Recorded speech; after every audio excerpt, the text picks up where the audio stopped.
So just really quickly, I actually recording this after I'm recording the video, but do apologize for the abruptness of my commentary. Hopefully in the future I'll work this stuff out and make the videos a little better. But on that note, hopefully you guys will enjoy the video. Hey everyone, how's it going? It's Danny here, and today I'm bringing you guys a little bit of some gameplay commentary, and we're just going to be going over some replays that I had while pushing ladder at the beginning of the new season on my main account.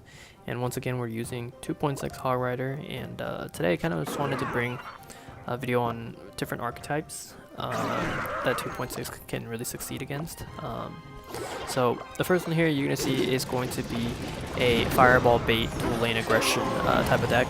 And basically, the idea is that you basically have to hold off the 3 Musketeers, as while also thinking about what is the most valuable thing to Fireball, because he does have Minion Horde, he does have 3 Musketeers, he does have Pump, giving you very many options that you do have to Fireball. So either way, we start off the game making off some really positive elixir trades, him spending a miner, really overcommitting with both the battle ram and the minion horde, as well as the miner, giving us very solid counter push potential.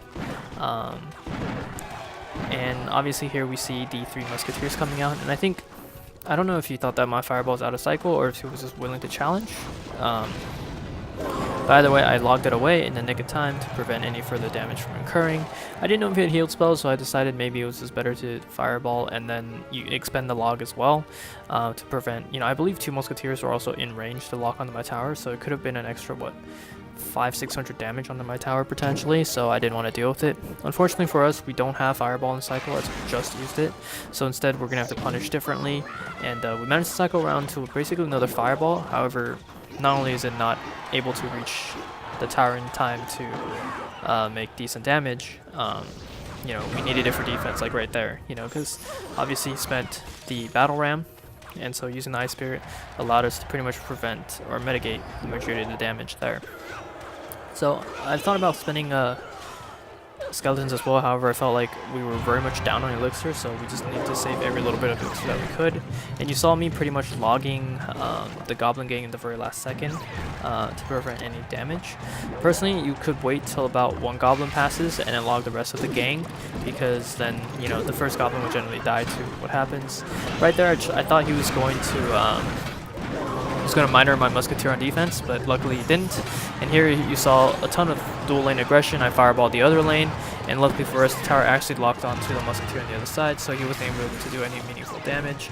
Once again, we had to place musketeer down center, take out the 2 sides, and then we basically have to use Ice Golem to prevent the musketeer from dealing a massive amount of damage. We then have to freeze the musketeer. I don't think the freezing the musketeer was necessary. I think what was a better call was to freeze the miner instead. As you can see, the miner down low got a ton of massive damage, but I think he overcommitted by pouring everything into the other lane, thinking that his miner was still alive, and therefore he tried to commit to the full push, knowing that he wouldn't really be able to defend the other lane since it was already so low. I think he was a little bit too aggressive on his part. If he played a little bit more defensive, I think he would have been okay, but yeah, so that is how you deal with it. Definitely could have played that better, but as with every single game, just looking at learn from it. So here we are playing X-NATO. It's a Hog Cycle deck. It's not sure. Luckily for us, he didn't have Tornado in hand right away, and so we were able to deal pretty solid damage. Right here, we decided just to chip in that when they click off, so get to the tower, so I thought we would be okay about it. Personally, right here, I think throwing those skeletons was necessary. Maybe they forced them to block, or maybe cycle. I'm not sure. Allowed us to use it. So lucky for us, we also did not hit. Otherwise, tower. So we got away with it. I think we got really lucky as well. That's Ice Golem. We placed it with Ice Golem. He couldn't really tornado it, and so he had to expend Ice Golem goblins. At that point, if he tornadoed it, you could see maybe the hog before he was able to hit the King's Tower, and so he was willing to take the risk. Pretty much leaving us up on the so right here we log away just the cycle, because at this this point I feel like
roughly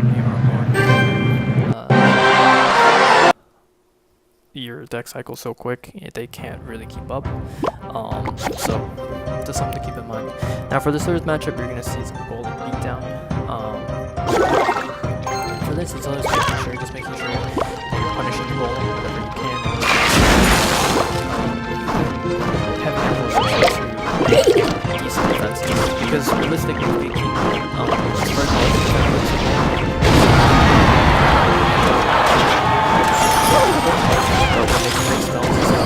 it makes it really difficult for them to not for your because it's not being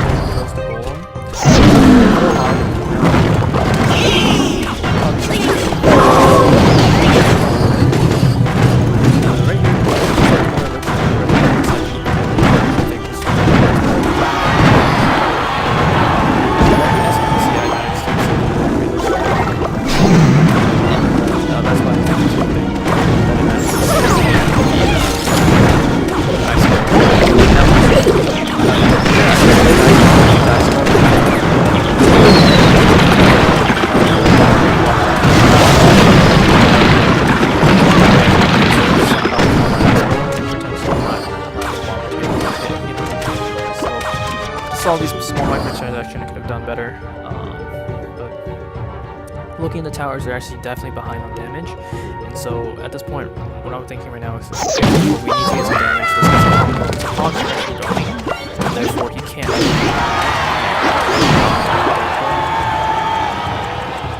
Or I was kind of feeling that maybe House Apple will get lucky, but I didn't. A bit of a misplay on my part. For us, I think we do get 2 hits, so at this point, my central cannon is going to first, and therefore this is going to be second, and then start cycling my small ice spirits.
power,